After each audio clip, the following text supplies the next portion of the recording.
On a more personal level, are there any instances that come to mind in which you have experienced racism? I mean, obviously, there are many, but is there a particular example? Is there like a special one? When I was a teenager, it was in the 60s, and so I had really, really long hair, and I used to, just kind of wander around the streets of Los Angeles barefoot and a little lost looking. And the police would stop me a lot, and they would pull guns on me. They would,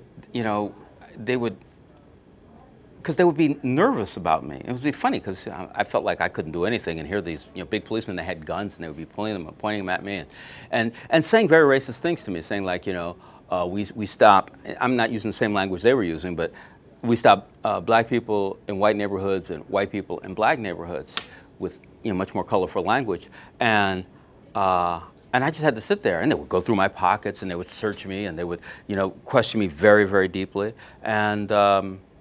One time I remember I got stopped by a policeman. I'm really like 14, and I was wearing swimming trunks and a t-shirt, and I was walking down the street, and this is in the 60s, the policeman stopped me and said, somebody just stole a television from that house over there. And I looked at him, because televisions used to be big. I guess today you could have a little TV, but back then it would have to be a big thing. I couldn't have carried it, but if I could, he would have seen it. And I said, well, I don't have a television officer. And he said, don't get smart with me. And it's like, wow, okay.